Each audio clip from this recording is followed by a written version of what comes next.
first episode, I brought this place of understanding of the world, how the world operates in the different dimensions, when it is released in the spirit, the formation of the world until it becomes flesh. And I led you also into some meditation where we are going into the past lives, or picking up the prophetic words that were given that sparked some life within you, but it has remained dormant. So we went back there and picking them and applying the progress, the procedure of making the word become flesh, like applying the logic of the word, applying the emotions, it is the spirit and everything. Then the last one I also brought about the formation of the word from the infinite, the Ace of all the invisible one, then to the structure of divinity, that is the Holy, the Trinity, Father, Mother, Son, and then now in the cadence of that follows where man is created in the image of the three, then other angelic beings and other entities. Today I just want to talk about the framework of the mind, because for the word to become flesh, the interpretation of the word comes through the mind. And everything that you perceive is dependent on how you have wired your mind. Any clothing or any interpretation that you have, two people can see one thing, but in their seeing they can interpret differently because of the mind. The mind of a human being is very vast. It's not something limited to the brain. The brain is just the software that the mind operates on, where signal transduction takes place. But the mind is so wide and vivid and very big. Mind is the heart of the soul. Soul is divided into three. We have the mind, we have the heart, and we have the will. So that always the will is always in the middle, the mind is this side, and the heart is this side. Emotions and intelligence. So the tip, the balancing, or the weight that should balance them is the will. Because before you make a decision, any decision you must depend on the intelligence that you have and the emotions that you apply. So the mind by itself, we have several layers of the mind. We have the conscious mind that you operate in even now. Conscious mind is connected to the natural self, where you relate to tangibility, touch, taste, smell, hearing. So everything that is fed through those gates is taken to the brain, then it is wired into the conscious mind. That's how you do it. But then we have the subconscious mind. Subconscious mind is where things are happening subtly without you even knowing. You can say things like breathing, digestion, blood transfusion, the transport, everything that is happening within the body. You cannot tell how they are happening, but you realize that they are really happening. And then you cannot control them. You can't control your brain. You can't control the digestive system. You can't control the nervous system or whatever is happening. But these are now the subconscious part. And the subconscious mind is always awake when the conscious mind is put to rest. Oftentimes when you go to sleep, you switch off your conscious mind because you're not conscious of the environment. You know you're asleep, you know you have a good environment, and now in that environment, there's nothing that is happening. So the body is put to sleep. Now the mind transitions from conscious mind to subconscious. But in between conscious and subconscious, there are degrees of the vibration of the brain that the brain passes through. Because the brain does not switch off. The brain continues working. And in the working of the brain, there are, they are called brain waves. We have beta, all of them, and they have different oscillations and amplitude. So in the moment you are going to sleep, because there are so many activities, so the brain was high. So the brain has to cool in a systematic way so that the brain can allow the faculties that were not working during the conscious operations to start working. But that's when you realize that there's a gap between you falling on the bed or putting your head on the pillow and then sleep coming. Oftentimes, you have to pretend that you are asleep so that you can sleep. That's a normal thing. And sometimes you go to sleep because you're aware like it is so much on you. But now in between that space where you put your head on the pillow and then you transition into sleep, it's a very small gap. It's like almost 8 seconds long. But that 8 seconds, if you can mind that 8 seconds, because in that transition, you are not just transitioning like in sleep. You are passing through close to 10,000 layers of existence. So in that moment, actually scientists have been using that. Any scientist who want to discover something new, they make use of that moment. So they program themselves before they sleep. When they're going to sleep, they know what they're seeking for. So in that moment of just laying on the bed and then falling asleep, they can capture it. So there are some experiments that were done where the brain of the scientist was, they were touching some machines, then it is being recorded. So they are recording the activities of what is happening in between there, and they're measuring the brain waves and the activity of the brain. So they realize that when the brain is shutting down mechanically, there are those neurons that are activated because of the production of DMT and serotonin. Those are hormones that activate. You see, when there's darkness, there's a hormone that is produced, serotonin. So when that is produced, the brain is like, what is covered, the gray part, there's that gray part of the brain, it covers the cerebellum. So when it is covered, then activities that start happening, they cannot be explained in the natural. They're very deep and they look minute, but if they're measured and looked at from maybe a computer, it's like someone is walking a journey through around 10,000 layers. So they maximize that. So you see, when now you're transitioning from your conscious mind, I touch this, I do this, then now you transition. And then you realize that the moment you transition and then you get to sleep, you start dreaming. You see, some people usually say they don't dream. There's no one who don't dream. Everyone dreams. It's only that most people forget the dreams. They cannot really vividly explain what they saw. But you see, when you forget your dream, the problem is the hippocampus. Because hippocampus is the storage of memories. So if your hippocampus is not functioning fully, maybe it is calcified or whatever has happened. So you realize that you can dream, yes, you have the vivid picture, but you cannot explain, you cannot dream fast. And then there's those dreams that are not to be explained. They are spiritual seeds that are planted in the spirit. In the moment that it is needed, it will come out as a teaching or knowledge. So sometimes there are things that you don't need to pursue. The ones that you articulate is you are creating in that moment. So when you dream, then you articulate your dream, you are giving, I said it is thought. Thought plus breath is what? You're putting it into action. So you have given the breath of life into the thought, which was potent. Then when you send it forth, now it is creation. You have already created. So the people who hear what you are narrating, they are receiving the creation in the form of seed. So they can also go work on it until it comes to manifestation. And that's why we are told share. Because I can share what I have, and then the way it makes sense to you is different from the way it makes sense to me. Mm-hmm. What you pick from what I'm sharing is totally different. So the dreams that you just leave them, that is in your spirit, there are those that you need to share, there are those that you have to suspend and leave them, there are those that maybe you are being taken into journeys that will be described in 10 years to come. So you see, now we have the conscious mind, then the subconscious mind. But that's not the end. We have self-conscious mind that is rarely tapped into, then the divine conscious mind. So self-conscious mind is where, you remember what Dad was telling us, that you need to go back to the foundation and know your blueprint. And he was saying, if you go and see yourself in the spirit, you bow down and worship yourself. So that person that you see in the spirit is the self-conscious. There is nothing that is impossible with that person in the spirit. That person is fully divine, fully plugged into divinity. So what you are doing in the natural now, when you're facing that person is what you call God.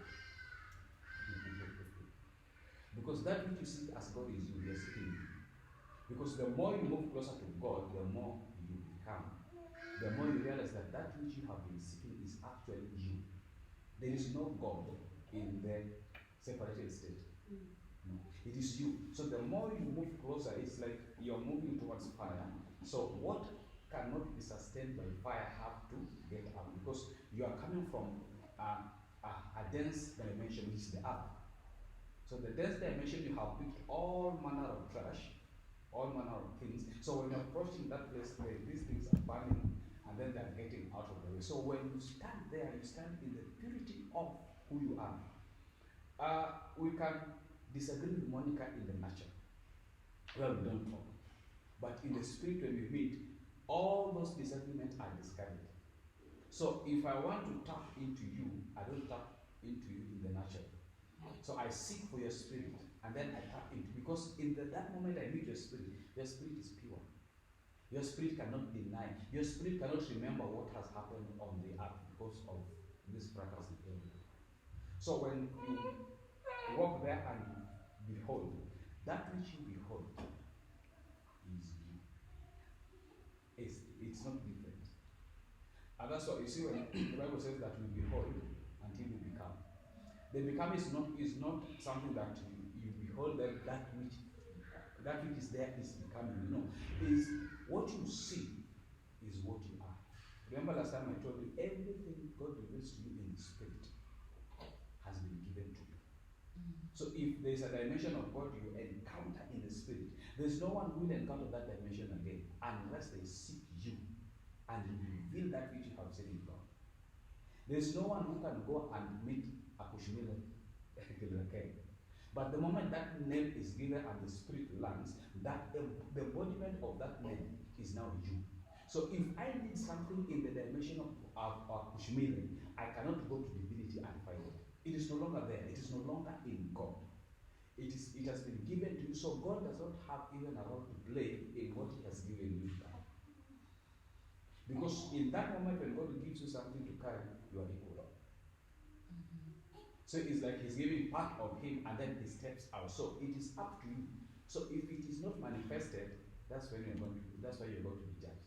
You're not going to be judged because you abused someone or you took alcohol. No. It is because the potency of the which that was given to you, you killed it. You left it into the death spectrum. It did not come to life. So that's what you're going to be judged on.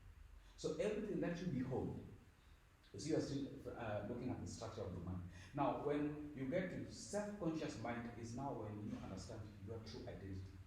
Who are you? What are you carrying? What is your purpose? Because now divine conscience is the mind of Christ.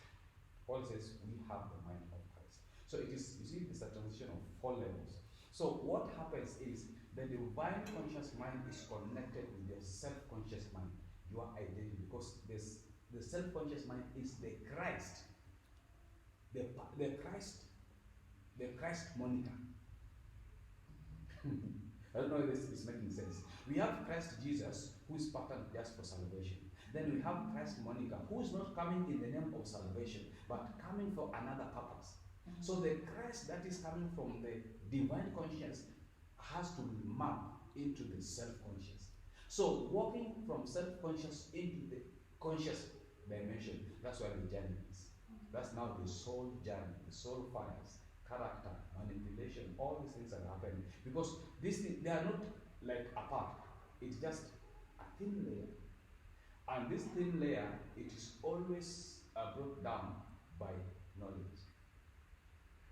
You can just have a specific revelation about who you are, then it flips. So you realize that the margin here happens. Now where the work is so much is transitioning from the subconscious mind into the conscious mind.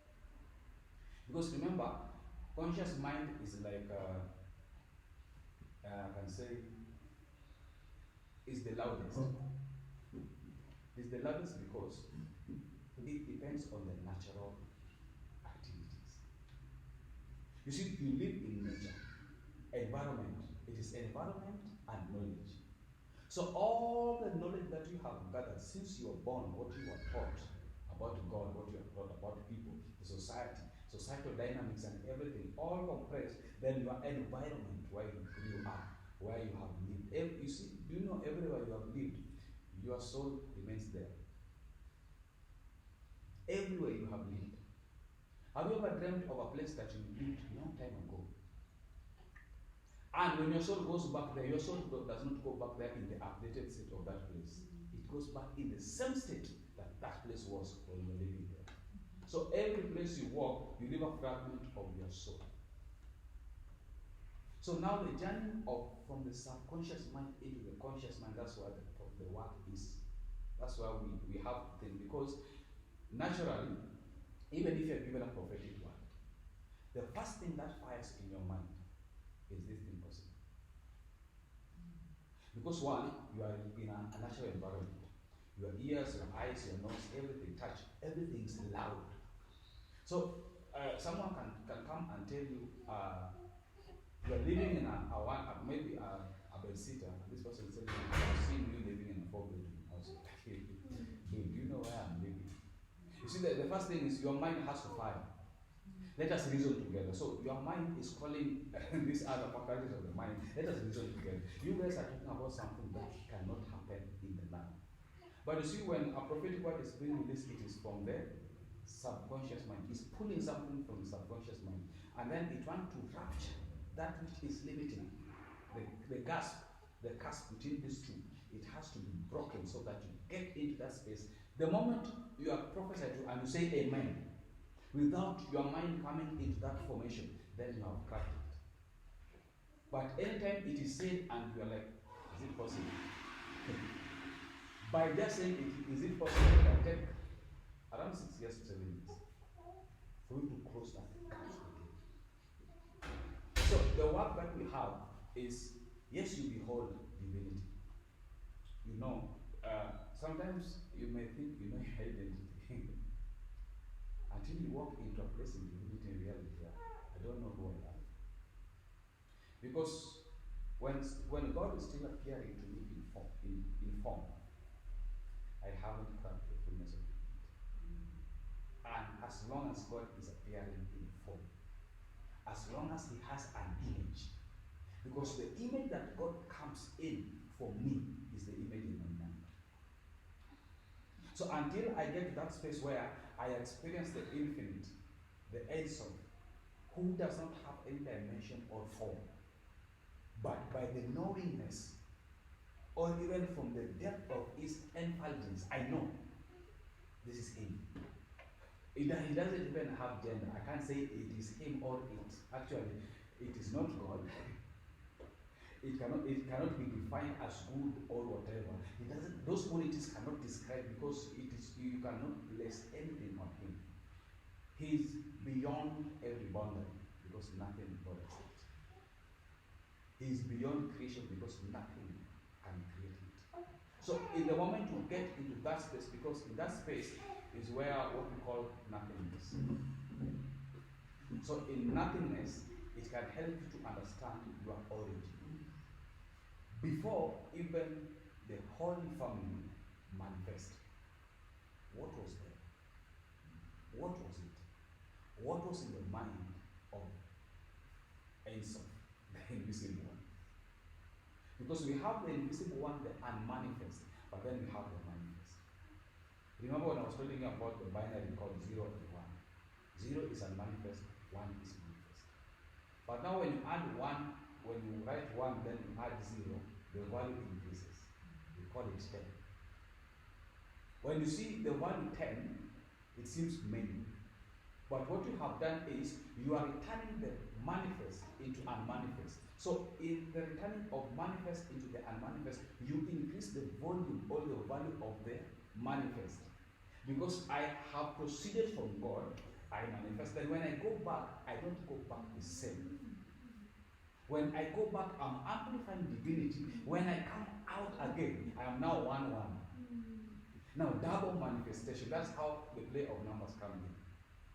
Then 1-2. 1-2 is the double manifestation is now coming in binary form, that there must be a production of things.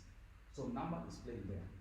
So if you understand the unmanifest part of divinity, then you look at the manifestation, because sometimes you can look at what man has achieved on earth and you may think it we are really achieved. There's nothing we have touched. Nothing actually. According to the mind of God, it is nothing. So the faculties of your mind are very, very important. Now, the Bible says that you should renew your mind. Now, renewing your mind is not plugging yourself and then say, mind, please renew yourself. It is by what you hear and the openness that you have in your hearing. You see, you can hear and you can fail to listen. But if you are open in your hearing, it will recalibrate your brain system, brain pattern. There are things, I remember when I joined KTM, and then we were doing these ascension periods. So these are ascensions, we used to do them. It was not a big group, we were just a few of us. So that was leading us into those ascensions. So that's when we started these confessions like I am God. The first time my body refused. I said I am God, your mind is just you. You're thinking beyond what you can try. You cannot be God. So and I wrestled with those confessions until it got to a point that the moment I say I am God, the God will must manifest. I have to see the God will. Because now I was open, in as much as this thing seems hard. You see, anything you hear, your mind is telling you it is hard. Your mind is going back to the reptilian dimension. The reptilian doesn't want to learn. That's something that you need to know. Reptilian depends on flight or fight. That is the defense mechanism. We either run away or fight. And then things like rituals and everything, all those ancient things are stored in the reptilian brain. So the reptilian brain doesn't want anything that challenges it. Have you ever met these people who say, in as much as this thing is done this way, this is how I know it should be done. Like people, somebody can pull for you a card. You know this is how you were brought up. It's a card that people pull every morning. That's the reptilian brain talking. Because the reptilian brain does not want to be challenged. It is established, it is the serpent. So the work is, watch, let us fight, or we run away. If we are overpowered, we run away. So that's when now the limbic brain comes in and the neocortex comes in. Limbic is emotion, the feminine side of the brain. Neocortex is the masculine, the one that is reasoning, intelligence, and everything. That is Neo in the movie, and then Trinity, then we have Morpheus. You see, Morpheus knows what needs to happen, but Morpheus does not want to change. Morpheus is the dream god. He knows how to interpret dreams. That is the reptilian brain interpreting. But the reptilian brain does not change. When these two are manifest now, the way your brain fires, when something is told to you, something new, your brain takes you into the storage. And the storage, it has to go to the ancient, which is the serpentine brain. Serpentine brain will open files and will like, we have formed a pattern, and this is how we usually do it. This is how we walked out of this situation when it happened. So it is looking at the situation, and it's like, yeah, this is how we. So you see, that's why patterns. You see, when I'm talking about rituals are patterns that are repeated. They are cycles. So when you see something repeating in a cycle, it means your brain usually goes back to the reptilian part, then draws the archives, and then this is what we need to do. So any challenging thing that maybe the neocortex is coming in or with the limbic, you see that's the conversation in Genesis chapter 3. Eve is the limbic, Adam is the neocortex, then we have the serpent. So the conversation is there. The reptilian has the ability to take you into divinity, but it needs to be challenged by the two.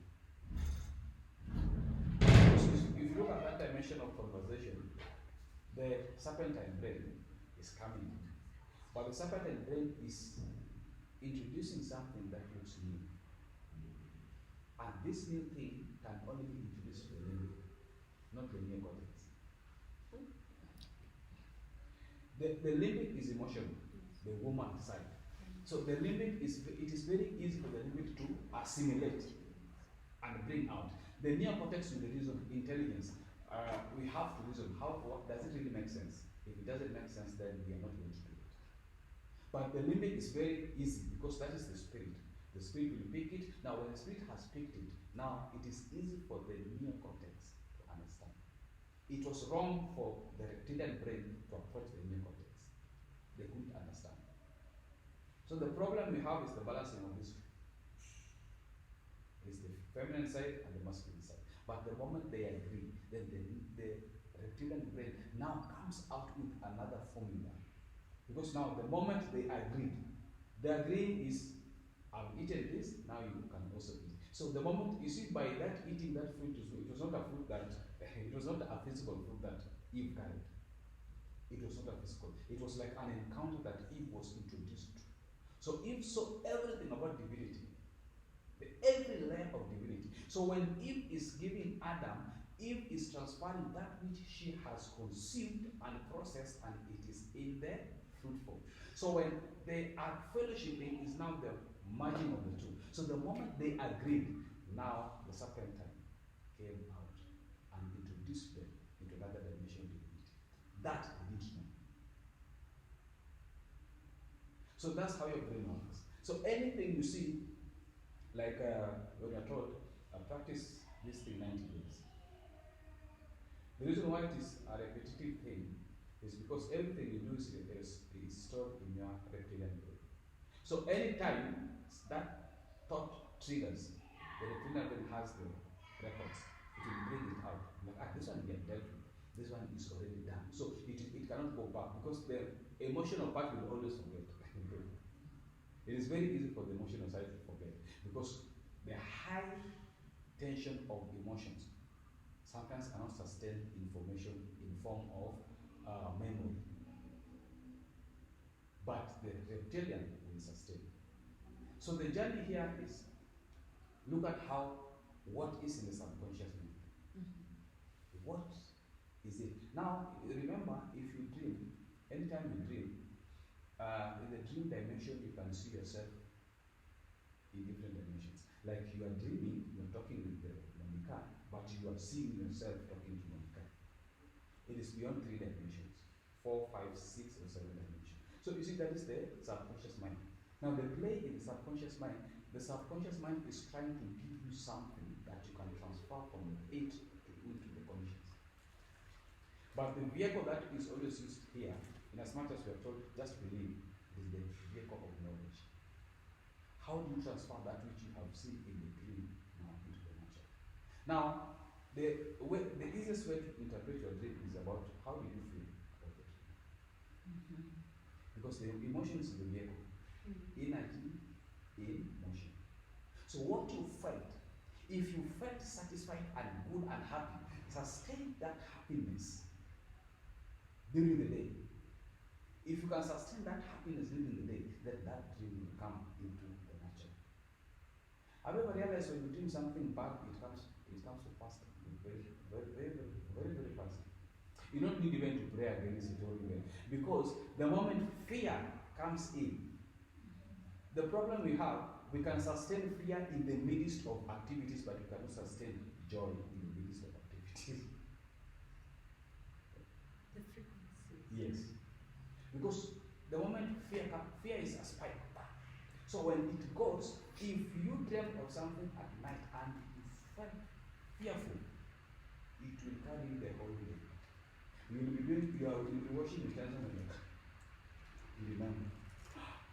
And this will happen. But if it was joy, peace, and fulfillment, joy lasts for a very short moment because we don't know how to mine from the magnitude of joy. We are like, and I was happy, and that is done. So if we can carry both joy and happiness in the same magnitude of how we carry fear, then everything will manifest.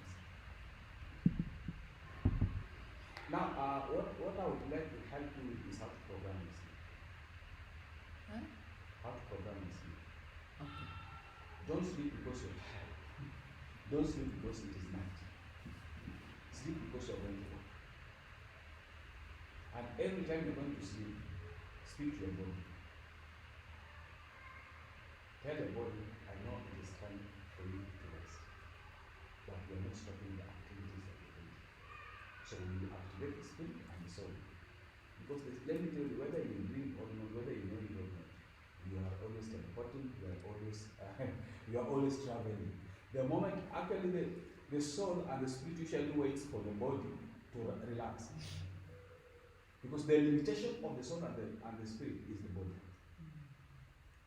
The moment the body sleeps, everything opens up. It's like the spirit usually jumps out very fast. The spirit there and the soul there, and they make their own journey.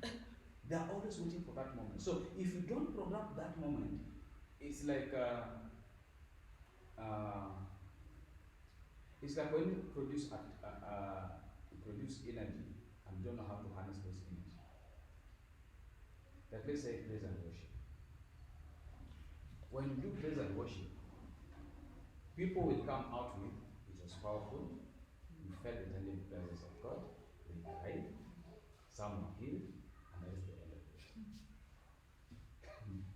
But we don't know, in worship, it is seduction. We are provoking divinity. We are making divinity to be drunk with our seduction. And that's why last time, remember, I don't know who I was telling, I was saying that mostly the people who can do divinity easily in worship are women. Seductresses. So actually when you are worshiping, in as much as you look at yourself as holy as you are, when you are preaching divinity, you are a seductress. You are seducing the spirit. Now, you seduce the spirit, you seduce the man, you arouse divinity. Now, after arousing divinity, when they come in the scene, what will they find? Emotional, destabilized beings who are weeping and crying. They don't know what they need. They just want, we just want that presence. The moment the presence of God comes up, even the worshiper stops worshiping, let us enjoy the presence. Instead, for them to understand that just the presence is an introduction of we are heading to a place of orgasm. Now, in the place of orgasm, what am I supposed to speak? In that moment, I need to speak words. Because in that place, remember, divinity is vulnerable. All of you are women, and you know when a man is horny, they are vulnerable. You cannot, anything you say, they say yes. Will you give me the yes? Will you give me this? That is the moment that people usually transact, right? So if you draw divinity and you understand that divinity is now drunk with the worship that we have given, now it is your time. And that's why that has been trying to speak to even us when you are worshiping. Don't just worship and walk out. Worship and time the moment of that saturation, then speak. Because in that moment, the spirit is potent. And whatever you speak must be carried in the womb of mother. You see, worship is the same as prophecy. In the place of prophecy, you don't prophesy because you have received the word. You are prophesying because you have been aroused in the spirit. And when you are aroused, the Father puts the seed of the word in you for you to speak. And the womb of mother is waiting. So when I speak a prophetic word, the womb is like I'm inseminating mother. So mother is going to bring back a child. And you see, that's why if there's a research that was done, there's this kind of church, I don't know, I can't remember the name. Everywhere they built their sanctuary, the Freemasons were also building their temple. Everywhere. It doesn't matter. So why were the Freemasons looking for these people? It's because they know how to stir up things in the spirit. They know how to pull energy in the spirit, but they don't know how to harness that energy. So they leave that energy there. Anyone can pick it and use it. So the church people, they receive revival, healing, miracles, signs and wonders. But those other guys, they're getting civilization and scientific discoveries. So they need they had a way of, you see, oftentimes for me when I go where people are praying, let's say we have a prayer occasion or anything, I have different ways of engaging those prayers. First of all, I will scan the environment and see what kind of energy is being emitted. Then I will take time to pray. I can just sit somewhere silent, not doing anything. What I'm doing is I'm harnessing this energy because I realize Christians are very good in production of frequencies and energy, but they don't know how to use that energy. So I would rather sit down, stop praying, because even if I pray, I'm not going to harness the enemy. So I sit down and harness. Just pick those enemies and use them for your creation. Because at the end of it, even if you pick it or not, it will be left there. They don't know what they're doing. So anytime you are worshiping and you don't know how to harness that, and that's why even in the structure of divinity, if you go into the place where angelic beings are worshipping, not all angels are singers. We have angels whose work are to pick the frequency, they translate it into some guidance, then they bring out the form. So in every worship, you need to come back with a report and say, yesterday when we were worshiping, we cracked into this point, we got into this house, we got these scrolls, and these scrolls are for so and so, and this is how they're going to be applied. But if it is the feel so good, oh wow, God, it was powerful. Did you feel the presence of God? Yes, I felt God touching me. That is what. So we are always in the periphery of worship. We don't get into that intimacy. Actually, anyone who says they want to get into intimacy with God, they are not always ready for that intimacy. Because it is very easy to say intimacy. It is very, because our concept of intimacy with God is worship. I worship God, God comes, we talk, then he goes. But intimacy is intimacy. It is not about worship. Worship and all these things are just a way of invoking or provoking divinity. But now, where is it coming into? I remember there's someone I was guiding into intimacy with divinity. So she was a lady. So she's like, I want to get into intimacy with divinity. So I'm like, do you really mean what you want? Or did you just hear people say this intimacy, so you want? So I asked her, what do you think about intimacy with divinity? Oh, just talking to the Father. Yeah, I told her that is not intimacy. If you want to talk to the Father, just go to the garden. You meet him there. Intimacy is not done in the garden. Intimacy is done in the bridal chamber. There's a bridal chamber of Father, bridal chamber of Christ, or bridal chamber of Mother. So I told her, now try to seduce either Yeshua or Father, the one who close you. Try to seduce, try to use words to draw this guy. So when this guy comes, don't just marvel that the guy comes. Because one, the guy will come in a garment. You can't have intimacy with garment. So the garment must be removed. I told her, if the garment of glory comes in, don't be blindfolded by that glory. That is still a garment. And that garment is to blindfold you.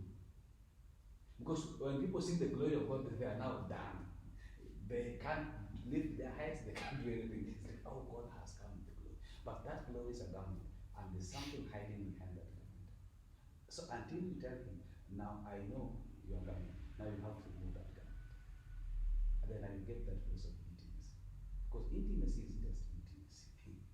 You see, we like using words in Christendom, but we want to qualify it so that we just know, so I'm in a relationship with God. There's no relationship with God. It is talking stage. You've not even entered into the box of divinity. You stay in talking stage and then you say there is nothing. And people like reaping from the talk stage because God is talking to them, they're talking to God, and that is enough. It has to get to a point that God is not talking to you, but you enter into divinity and you draw something from God that even if you speak to God, God is like, hey, how did you get that? Because it is something potent within him. He cannot get it out. But it needs someone who has mastered the art of getting into divinity and drawing it out. It needs someone with understanding, someone with wisdom to maneuver in the spirit. You see, anything that God tells you in your conversation is not the truth. Because he has to consider the construct of who you are in that moment. But if you can draw divinity into a particular place that God does not speak, but God says, I am available for you, do unto me whatever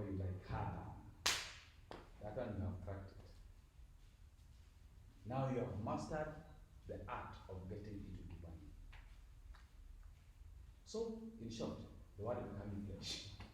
We have to walk that journey of divine conscious, subconscious, subconscious, then conscious. Now, how do you control your conscious mind? Through meditation.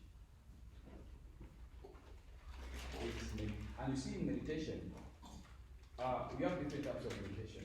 We have this meditation that they say you empty your mind. I don't think you need to empty your mind. For instance, it can work. But for us, it doesn't work. You don't need to empty your mind. You have to walk through your mind.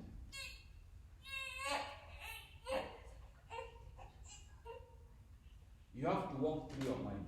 Meditation helps you to contain and control your thoughts. So in that moment you are seated and you are meditating, it means there's something you are trying to capture. Because in the midst of the noises and the chaos and everything, if you focus on the chaos, you cannot pick what you need. So in that moment, you see, meditation is not always sweet. Sometimes if you come and sleep, if you sleep, that's right. Don't think that when you are sleeping, you stop meditation. Because sometimes your body has to be shut down so that something can be brought in. But every time you do meditation, and the longest meditation you do, the better. Because there are places that now you will not need a tranquil place to do your meditation. You can do meditation in the midst of chaos. You tranquil yourself because you have created an environment that it is your environment that is affecting the outside environment. You don't depend on the environment to do your meditation. Don't depend on the environment to manifest things. Well, now you can become a master of your spirit. When the Bible says that the spirit of the prophet is subject to the prophet, it means if my spirit as a prophet is subject to me, I don't need an environment to prophesy. I don't need an atmosphere that people must worship so that the spirit can descend. Why is the spirit descending and yet I'm in divinity? So I am the master of my spirit. And that's why it is also, have you ever heard this word that says the spirit of overwhelming them? You see, any moment you stand, you are called to speak and you say, I don't even want what to say, you are not in divine synchronicity.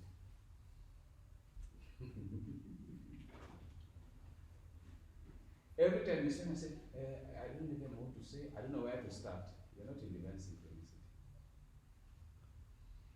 Because in the moment you are called, when your spirit sparks, whatever you need to speak must come. When I tell you Monica to stand and you're like, I don't even know what I'm saying, you have dampened my hearing. So what I am going to hear is not of your production. It is remembrance of things. But in that instant, I need your own production. So if you are told, Monica, share with us, you are like, yes. You see, the moment you say yes and you gasp, it means that gate is already open. But you see people, I don't know where to start. I don't know what I need to share. I don't know. I have a lot of things, but let me try to. That moment, let me tell you what you do in the spirit. Because the gate was open, you are ushered in, and people are waiting to hear. So the spirit of people is they're like sharp, they're waiting. Then you come and say, I don't even know what I need to say, then it closes.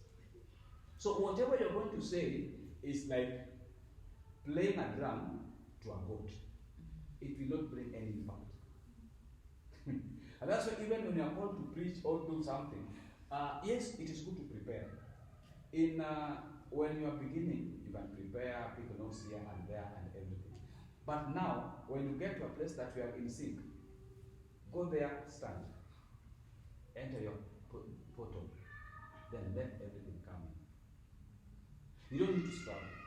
But every time you're struggling, maybe Lilian is not she's going to preach to the cousins at home. So she has to look for topic, look for Bible verses, go through the Bible verses several times, look for a sermon that relates to what she wants to teach, so she listens to it. It is not bad. You see that's the beginning because you are trying to prime yourself. But you see, a point comes when you are picked randomly. Pray for us. Hey, I don't even know where I'm going to start, but let us close our eyes. Boss, what you have done, you have closed all the spiritual faculty, so people will not receive. So any moment you are told, please share. Even if it is in a fellowship and you need to share a testimony, please don't say, I don't know what I'm going to say. Or, actually, I didn't know I was going to be called to speak, but because I've been... You see, words have impact. And you may think it's just a normal talk. It is not a normal talk. It can cost you big time. When Dad started preaching, he used to prepare himself. Very much he used to. Even me, when I started preaching or even prophesying, if I'm going to minister somewhere, I have to sleep and dream. So if I don't dream, God has not spoken to me. So I'll just go there and I'll be on my way coming and repenting. Oh God, I don't know what I have done. You've not spoken to me. If there's anything, sin that I've committed, knowing or unknowingly, sin of commission, all those things, until God speaks to me. So one day, I'm preparing to go and meet someone. I like one-on-one. So every time I used to go to meet people, I would ask God, what am I going to tell them? Now bring for me this person in full so that I can know them. So I would get information. I'm like, so when I'm meeting this person, you see, we can be conversing, normal conversation, but I'm just waiting. My spirit is jogging. At what point is she going to ask me this question so that I can bring in this thing that God revealed to me? You see, at that moment, I'm not settled. So I'm not even concentrating on what you're saying. My work is, I've been given something, I need to reveal it to you. So that is my joy.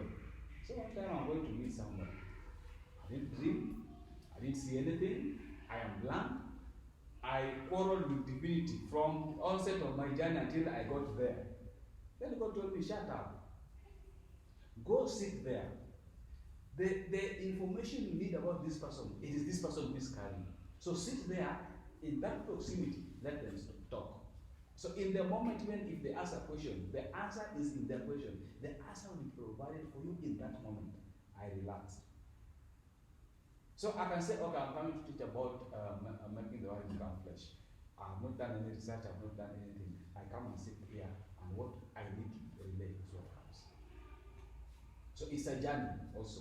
I'm not saying in the beginning of your preaching, please don't do research. And again, you see, God works in very, very many ways when you can. You can prepare yourself notes, 3 pages. Then you stand before people, and those 3 pages you speak them in 10 minutes, and everything is over. So you don't know what you're going to say.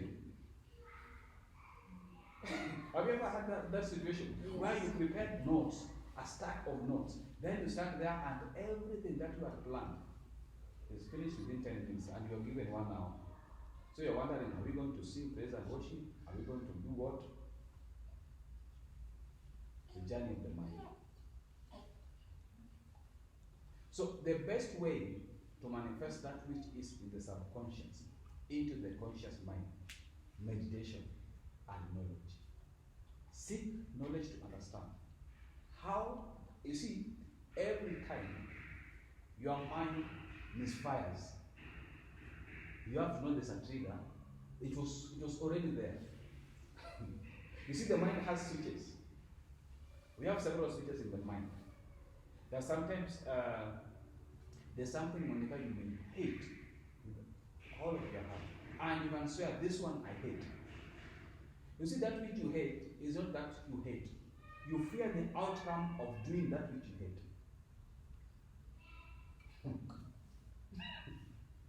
You just fear the outcome. So it is holding you captive to the extent that you have monumented this thing.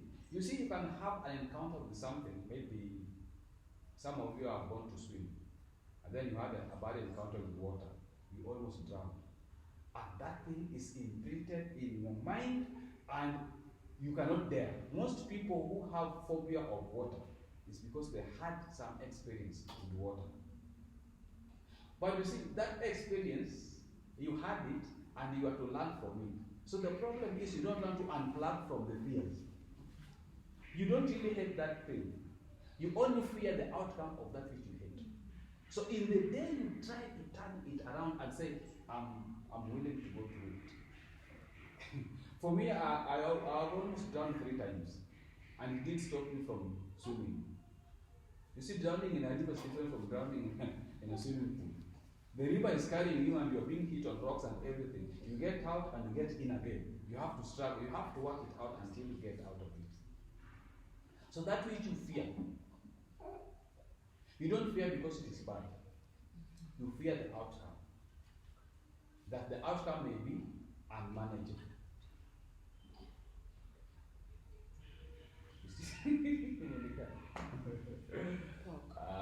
Yes. Pork has sat on me. Monica says when she eats pork, she has to repent for a whole week and cleanse herself. Yes, purification.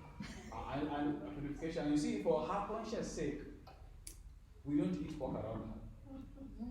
Or we don't make her know it. Yeah, lest she stopped prophesying to us. She look at us and she like, hey, you guys. And you see, it is very funny that there are things that you have broken through that are more daring than pork. But pork has held you captive. That is how powerful fear is. Fear can grip you in a very small thing. Everything that you have broken through, you initially fear. But in the moment you brought the knowledge, one day I will teach you how what the knowledge behind eating pork. Hi. So that you can understand. Because those are strong words. Please. It is well. Do you know, if you are working in the prophecy line, there is a space when you enter with God, you are not supposed to eat pork. Please. But now let me bring some knowledge into that. Anytime you get into a space where God restricts you, that is not the fullness of divinity. That is an Elohim who has held you captive and given you instruction. In the day you eat pork, you did not prophesy. So we battle with God. Yes. That's the battles of God. If you meet God and God tells you, unless you put on a white cloth, my glory cannot come. That is Elohim. Anything that divinity restricts you, you see there's that restriction that they're telling you, if you do this, you will die. Know that that is not divinity. It's true. They are trying to quarantine you. And the moment, let me tell you the worst thing of it, the moment they quarantine you, you cannot get out of there. It's true. Let me give you something that one day I was talking with Dad just about my prophetic journey. So we were talking about some prophetic people, how they're powerful and everything, but they have particular patterns. That's when he taught me that thing. Particular patterns that this one is just wearing white, this one you wear this one you do this one you don't say hi to people when you're going to minister, you can't gist, you can't all those things. So I asked him, how can I harness these powers but don't remain in the captivity of these people? So it was like, wait until that moment to crack into the invisible. Let him climb you into the prophetic. Because in that moment, you carry the entirety of the prophetic system. So you are not under any particular Elohim. Yeah. So I am not in the particular of Elohim that if I come with jeans, I cannot prophesy. If I don't pray at night, I cannot go and minister. Anytime I'm going to minister, I should not sleep with my wife. That is restriction. That is Elohim. They are trying to manipulate, and they know how to manipulate. And actually, you see, there's a place that you have to walk. In as much as you have harnessed and wrestled with these Elohims, there's a place that you have to face them. Not face them in battle, but facing them in their raw glory. They have to display their glory. All of them. And in the moment display their glory, you must have wisdom to know that this is not the absoluteness of who God is. I have faced them twice. I appeared somewhere and they display. Those guys have glory. If you hear people call them God, they are gods. They had, it was magnificent, and they were promising this work, this who I'm going to make you. This is the journey that this is the power you're going to pull. So I looked at all of them displayed. There were several of them. I told them all these things you're displaying, I have them. And then they ushered me to another dimension. So it was not about war or fight. It was about they are giving you, and it is orchestrated by God. Mm-hmm. It is God who has to put, because for you to access the inner court of divinity, you must be primed. Are you going to fall for these people? The moment you crack beyond that, now you can trust you. So believe you me, any restriction that you're given by God, any restriction, you must know. ask the divinity, is this you? Or am I falling for one of the Elohims? But for God. Because you see, even Israelites were given restrictions. With Yahweh. With Yahweh. But that was not an Elion. And Elion does not have restrictions. And Elion does not have a problem for you to worship many pantheons. Doesn't have a problem for you practicing necromancy, being a witch or whatever. He doesn't have a problem. Because all these things, there's no way you can get them apart from him. So it is a facet of him that need to manifest. But because of the voidness in your knowledge gap, it means he will tell you, this one, don't do it. And the reason, if you look at all the things that Israel was restricted, is because of their soul formation. Mm-hmm. Israel was the inner part of the orange. Gentile is the cover of the orange. You realize that the inner part of the orange is more delicate than the outer part. The outer part has gone through storms, weather, and everything, but they're still there. But if the inner part is exposed to storms, it cannot stand. That's why if there is any cut in the outer cover, when it gets into the inner cover, the fruit becomes bad. So that is what Israel was being restricted. They did not have the soul capacity to sustain that. Like you see, like the witch of Endor. That woman was so powerful. A woman who could go and draw the prophet of God from the hand of God and bring. And God does not have a problem. The prophet does not have a problem coming. The prophet must follow those are principles, those are protocol in the spirit. How did she crack that? In Israel, they have been restricted because their soul, the soul of Israel, if you look at the DNA formation, DNA has 12 strands. Now, Israel had only 2 strands. The 2 strands of DNA. You can see it in the 12 spies, only 2 spies gave the good news. So the 10 spies who gave the bad news, that was the junk part of the DNA. Your DNA has the junk part that has not been revealed. So it is the Gentiles who are given the 10 DNA strand. So you see, this is a whole 10. So 10, it means witchcraft, sorcery, necromancy, dabbling with other spirits is okay. But these 2 DNA strands, you cannot. If you dare, you fall. Any Israelite who would face Satan will become Satan.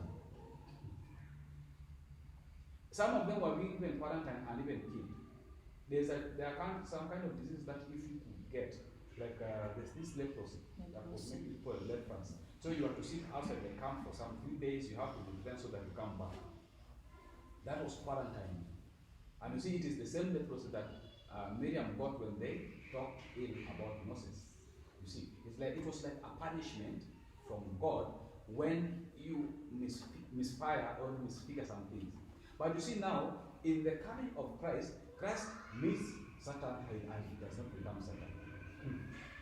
He uprooted him. So he has given us the key. And the key here is in the Gentile call for kingdom function. So a Gentile has ability to bring like that usually says, a Gentile does not seek God. A Gentile manifests God. Because imagine you have a 10 DNA strand versus the Jews who have only 2 strands. And the problem is when we get born again, we want to keep the 10 strand so that we can become the 2 strand. We want to be Jewish instead of rejoicing in our Gentile. Because even for the revelation of Christ in you, the hope of glory, it came through Gentile call. Paul is saying, I, who is the least of the apostles, have been given this revelation that was hid before even the foundations, that I can preach the gospel of unsearchable riches of Christ in the Gentiles. So he's saying, in as much as we think we have received Christ, there are unsearchable riches that are hidden in the Gentiles that if they're revealed, it can help us. And he says, Christ in me, the hope of glory. You see, the Jews cannot accept Christ in you. They can't. So what is the work that you're going to do? Now, in your meditation, when you start doing meditation, you can do them differently, different times. There's a meditation that can be powerful the moment you wake up. And there's that which is powerful when you're going to sleep. You can practice both. The one you're going to sleep is like you're tranquilizing yourself and then entering into a space where you can program your sleep. Have a target every time you sleep. What do you want? I've been making use of that time that I was telling you, that 8 seconds. The moment I put my head on the pillow and then I fall asleep, I've been making use of that moment. And in that 8 seconds, I can go for a class which is 8 hours. And then I come back. So when I come back now, I just sleep because I've done like 8 hours. Within 8 seconds, I'm taught. Now I can rest. So when I'm resting, it's like I am assimilating that which I've been taught. So when I wake up, I can just start writing. So you program your sleep before you sleep. Then when you wake up, it's like, you see when you wake up and you do meditation, you can remember everything that happened in the night. It's like you're awakening those dreams and everything. So your body, even if you're going on with your activities, your body is active in the moment of the night. So you can think, you're like, you can see something happening, like, I saw this in the night. I saw this in a dream. So it's like your mind is speaking. But you see, if you don't do that, it gets to a point that this thing just gets lost. And be intentional with your dreams or visions. Write them down. Don't just leave them. The encounters that even the ones that you had last night with the person, have you written them down? So how will you mark them when they come to pass? Because you see, I've talked about your brain. Yes, you can understand. Did you know you can have an encounter and it is very vivid and very fresh? In that moment, it is very fresh. Wait for 2 weeks. You'll be like thinking, was it this way? No. What is? Because it was not written down, so you cannot follow that pattern. But if you are a good record keeper, write it down. Then when you go back and read it, the spirit of that encounter will reveal to you more than what was revealed in that encounter. Because your brain, remember, your brain is functioning. You have the masculine side and the feminine side, and you also have the reptilian one. So the reptilian may cheat you, this one we have recorded. Have you ever had something where maybe dad is preaching and like, this is powerful, but you say, I'm putting it in my mind. Then at the end of the session, you're trying to remember. You can pull out all the archives. Nothing. Because the brain does not write. Do you know anything you write down? When you're writing, do you know it is not just writing? Anything, even up to now, if you are taken back into high school and you are introduced back maybe to Form 2 biology, and you look at how you are taught biology, do you know your brain can take you back even to your exercise book and can show you where you wrote that note, whatever you wrote. When you are writing it, that writing is not just on paper. You are writing on paper, the writing is happening in water, it is also writing in air. So this thing is memory. And that's why God was telling Israel that they have to write the Torah.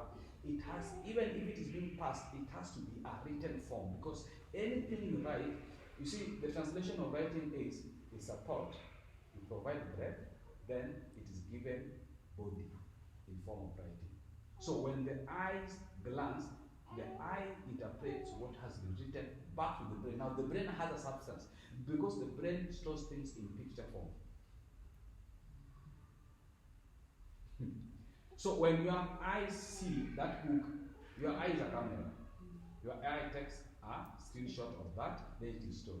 And that's why, even if you can remember what that thought last night, if you didn't write it, the brain cannot bring it out because it was not in a picture form. It was in hearing. It was in motions, movement.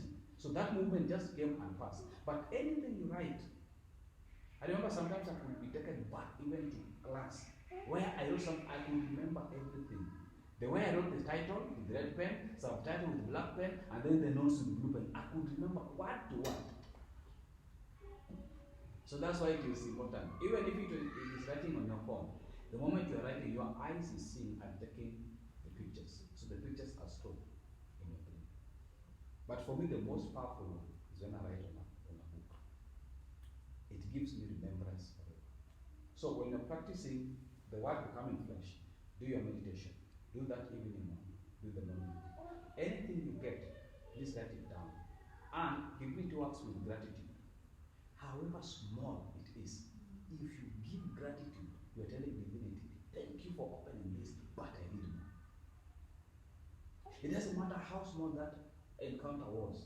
Even if you just saw light appearing, rejoice. Come back and rejoice. Tell the people, hey, I saw, I have encountered, I saw the light of God. Write it down, tell God, thank you for that.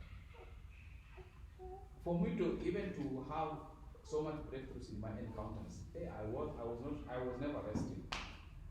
I get encounters, I write them down, and I have to share. In church, I see that those days when we were giving testimonies, I didn't care whether they were technical, people were understanding, I didn't care. As long as I share, I would start and share and share. And the moment I share, that night is replenished. I will have as many encounters as possible. Because I'm telling divinity, thank you for opening that door. But now I'm seeking more. But the moment you get an encounter and you don't share it, you're telling divinity, I'm good. Because sharing is like you become a lake.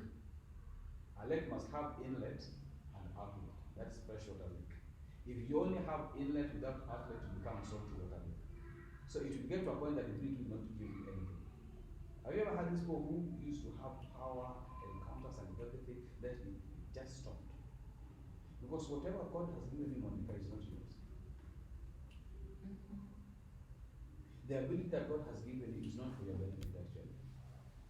The moment it benefits Assyria, that's when you reap from it. But if you want to stick with it,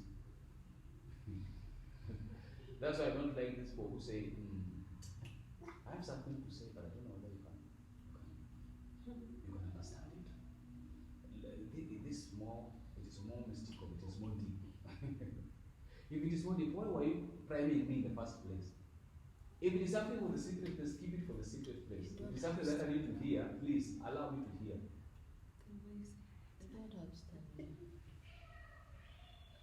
Because you see, anything that you don't need to speak, actually it will not allow you to speak.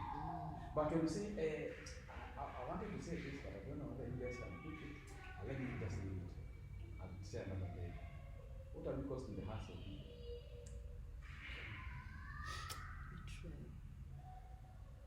That like you have measured our hearts and you found us wanting. So which means we cannot understand the things of the Spirit. But whatever you get, share. In those moments, 7 minutes, 15 minutes, whatever minutes you have, just spend that time and meditate. And be intentional in what you want to achieve in that meditation. Because you are making the word become flesh. The word becoming flesh is the process of from the subconscious mind to the conscious mind. That which you have seen in dreams, how do you manifest it? Yes, you have seen in the dream you are wealthy, you have money. How do you translate that into the natural? That is the process of making the word becoming flesh. Amen. Unless you have a vision. So, my question is back to the pork. What if you don't have the problem with that pork? That person is eating before you, but you can't eat. It is not that it is bad or what, but you can't eat. No problem. Okay. As long as you don't have that connotation that there's a place in God Yes. that you don't need to eat. So you have just dealt with that, but you don't want to eat. Yeah, no problem. Okay. For your conscience sake. But it's still delusional. Either way, you cannot deny. You are running away from the process. No, I have just dealt with it. There is no problem of people eating pork. Universally, people are eating pork. There is no problem, you just eat. That is number one. Number two, I don't have to eat it. that is, you just be you in front of me. But don't involve me in that. It is not in a bad space. But still, in terms of your subconscious, you still locked yourself. Either way. No, I've just unlocked myself. I've dealt with the gods. But not partaking. How do you deal with the gods and you're not partaking? But if I don't feel like partaking it, then you're out of the equation. You're not part of You're it. still restricted. Yeah. so let me say like something like mushroom. I think it is the first day I saw someone cooking, and the way that person cooked that mushroom, it was horrible. You know, there is that kind of food you are introduced for the first time, and the way that person cook, it is just horrible. And you're like, oh no, thank you. That is not dealing with Elohims. But if you meet someone who's cooked it well, you can eat it. Yes! So we can do the same with pork. So pork we do like this. You go somewhere, you buy it, pork rib, You watch me eat. then I cut a small first. It's okay, as long as you partake. I test, Okay, as long as you partake. The issue is partaking. then I go for purification for 1 week, then I come back and I eat again. That one you're still satisfied with that Elohim. you see in terms of foods, sometimes it happens that way. I remember my wife was giving me a testimony about the first time she was introduced to omena. Yes. The person who cooked it was bad and bad. So when I met her, she was like, I can't eat this, da, da, da. I told her, relax, all your houses, let me prepare it for you. When I prepared, she started doing the preparing for the night course because it was delicious. Yes. Right? Even up to now, she cooks better than me. But she broke that boundary because it is not because, you know, we have this universal judgment arena where I judge things according to my first encounter. And that is falsehood. You see that? It is falsehood because I cannot say everyone does not know how to cook. Because maybe I live with someone who did not know how to cook. No. That is generalizing people. But what if I break forth and say maybe it was that person, but I can try? There's another way. Yeah. The same thing with swimming. You went to swimming, you almost drowned. Now you're saying I cannot get into water. How? Those gods of those waters are still holding you captive. Yes. Those gods of those waters. And the pork too, the same gods. No. Pork has no problem now. We will go and test it. Okay. Yes. We are breaking the gods. Witnesses. No, we have to. You know, we are dealing with gods. Yes. Okay, that's the question you had. Oh, I have a question. Yes. You were talking about the steps for when you're getting to sleep, moving from the conscious to subconscious, the layers. Yeah. Does it also happen when you're waking up? Yeah. Okay. And that's why it is always advised. Don't wake up somebody Abruptly. kushwa, like Okay. threatening them. Because when you threaten someone, the soul and the spirit were journeying. So when the soul and spirit realize that it is morning, when they see the light, now they start journeying back to the body. Okay. So when you, have you ever realized, I think, was it a meme or something, the way women wake up and the way men wake up. A woman can wake up and start doing one. Men, for us, we have to restart the entire system. It's like you wake up and you gather yourself and like, where am I me? Where am I? Because the structure of our brain is different. But now when you're waking up, it's like also those layers, they have to come back into contact. Then when you wake up now, so that's why it's not also good. You see, there are people who, they wake you up to ask you whether you are asleep. But yeah, that's it. Another question?